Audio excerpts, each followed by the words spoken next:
अस्सलाम वालेकुम। आज हम चैप्टर 12 के वो रिमेनिंग रिव्यू क्वेश्चंस करेंगे। कल जो क्वेश्चंस थे वो 12.1 से 12.15 तक किए थे। आज है 12.16। A coin is placed at the focal point of converging lens. Is an image formed? What is the nature?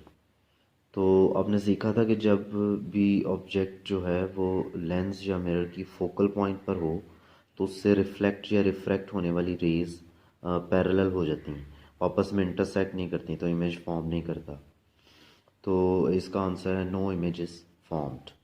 Next question है 12.17। What are the difference between the real and virtual image. तो इनकी definition लिखी जाएगी। पहले तो real image के लिए the image that can be projected on screen is called real, and the image that cannot be projected on screen is called virtual. उसके बाद नेक्स्ट क्वेश्चन है 12.18। How does a converging lens form the virtual image of a real object. इसके दो parts हैं, पहले यहाँ तक। How does converging lens form a virtual image of a real object. कि जो कन्वर्जिंग लेंस है यानी कन्वेक्स लेंस है वो रियल ऑब्जेक्ट का वर्चुअल इमेज कब बनाता है। तो इसका आंसर है when object is placed between the focal point and optical centre. ये नोट कर लें, when the object is placed between the focal point and optical centre of a converging lens. और इसका जो नेक्स्ट पार्ट है, how diverging lens can form the real image of a real object। तो उसका है no, diverging lens cannot form the real image of real object। Next है define power of a lens and its unit। तो इसका answer ये topic है power of a lens. इसकी आप डेफिनेशन लिखेंगे, फार्मूला और यहाँ से यूनिट बताएंगे। नेक्स्ट क्वेश्चन है describe the passage of light through the glass prism and measure the angle of deviation. तो ये जो क्वेश्चन है ये प्रैक्टिकल से रेलेवेंट है। प्रैक्टिकल जब हम करेंगे तो इसका आंसर मिल जाएगा। नेक्स्ट क्वेश्चन है 12.21। Define the term resolving power and magnifying power. तो रिजॉल्विंग पावर जो है इसकी डेफिनेशन ये लिखी हुई है पेज नंबर 56 पे। तो ये डेफिनेशन आप लिखेंगे। और जो दूसरा है मैग्नीफाइंग पावर, उसके आंसर के लिए समरी का पॉइंट है ये।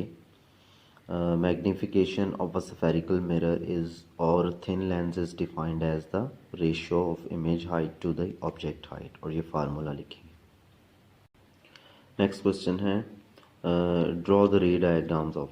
ये नीचे तीन जो इंस्ट्रूमेंट्स हैं इनकी रे डायग्राम बनानी है। सिंपल माइक्रोस्कोप है, कंपाउंड माइक्रोस्कोप है और रिफ्रैक्टिंग टेलीस्कोप है।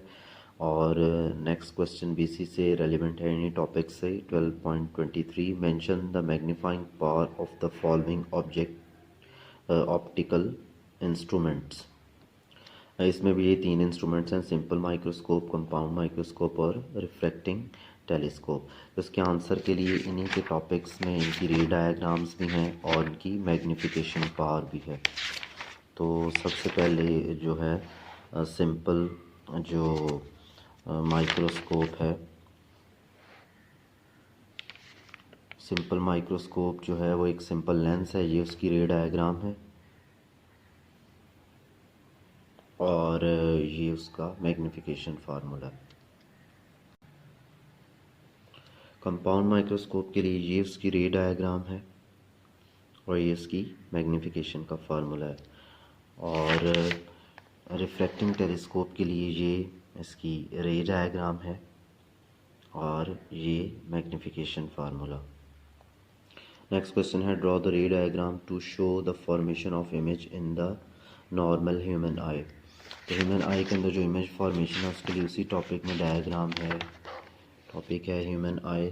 तो ये दो डायग्राम्स हैं, ये वाली बना लें या ये वाली बना लें। लास्ट रिव्यू क्वेश्चन है 12.25। ये लॉन्ग क्वेश्चन है। What is meant by the term near sightedness and for sightedness. तो ये डिफेक्ट्स ऑफ विजन जो है वो लॉन्ग क्वेश्चन है, उसमें नियर साइटेडनेस और फॉर साइटेडनेस उसकी 2 टाइप्स हैं और इसको करेक्ट कैसे किया जाता है तो इसी पैराग्राफ में उसका आंसर भी है। जैसे नियर साइटेडनेस की करेक्शन के लिए हम कनकेव लेंस यूज़ करते हैं और फॉर साइटेडनेस के लिए कन्वेक्स लेंस यूज़ किया जाता है। इसके बाद कॉन्सेप्चुअल क्वेश्चंस हैं तो इनको भी देख लेते हैं। 12.1 है, a man raises his left hand in the plane mirror and the image facing him is raising right hand, explain why. मतलब हम जब मिरर के सामने खड़े होते हैं तो आप अगर अपना लेफ़्ट हैंड रेज़ करते हैं तो जो मिरर में आपका इमेज है उसका राइट हैंड रेज़ होता है। तो इसको आंसर करना है हमने, तो ये मैंने इसका आंसर यहाँ पर लिख दिया है, ये आप नोट कर लीजिएगा।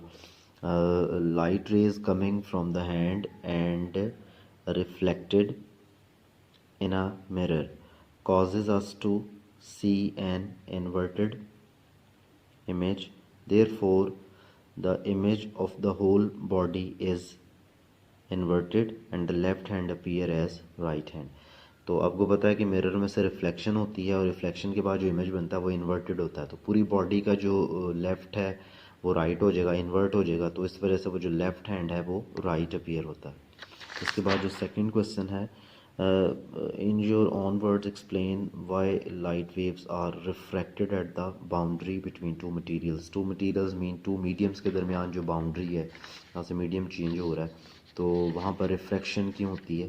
तो इसका आंसर भी मैंने यहाँ पर ये लिख लिया है, तो ये आपने यहाँ से नोट कर लेना है। इसका when the light waves enter from one medium to another their speed changes due to change in wavelength.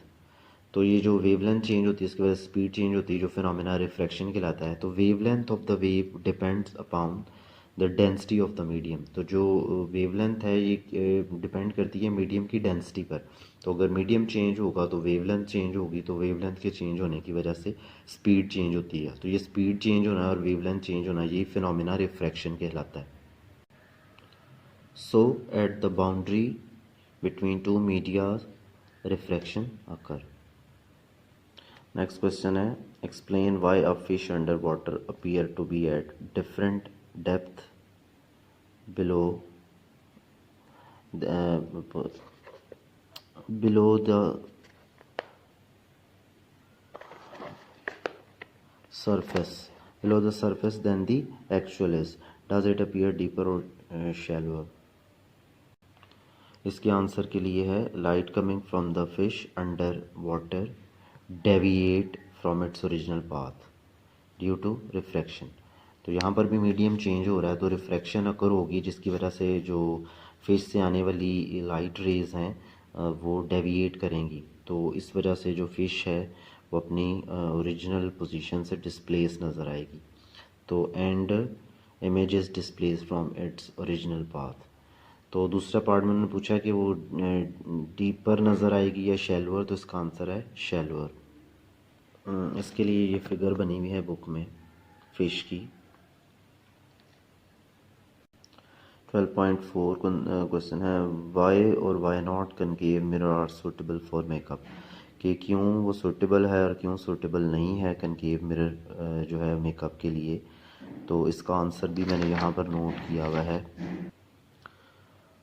If the object is at focus point then its real and magnified images form. जब हम focus point पर object रखेंगे concave mirror की तो उसका real image बनेगा और virtual और मैग्नीफाइड इमेज बनेगा, रियल और मैग्नीफाइड इमेज बनेगा। In this case it is suitable for makeup. और दूसरा है, but when the object is at behind its focal point then clear image does not form, so in this case it is not suitable for makeup. Next question है, why is the driver side mirror जो है in many cars convex rather than plane or concave. Car का जो side mirror है वो convex mirror होता है plane or concave की बजाय ज़्यादातर कार का। तो इसकी रीज़न क्या है, तो इसके आंसर के लिए पेज नंबर 41 पे ये इन्फॉर्मेशन है। Convex mirror produces image that are smaller than the objects, this increase the view for the observer.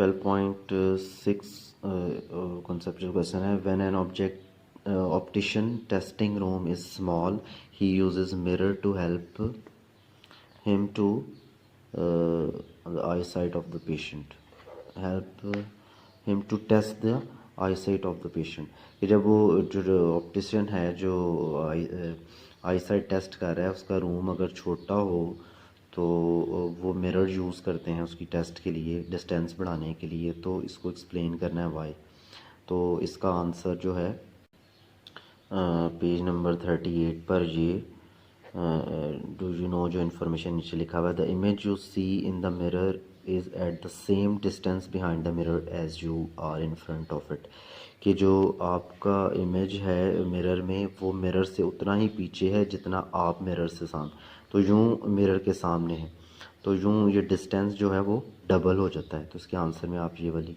Statement लिखेंगे 12.7 क्वेश्चन है how does thickness of a lens effect it's focal length इसके answer के लिए page number 50 पे ये ऊपर information है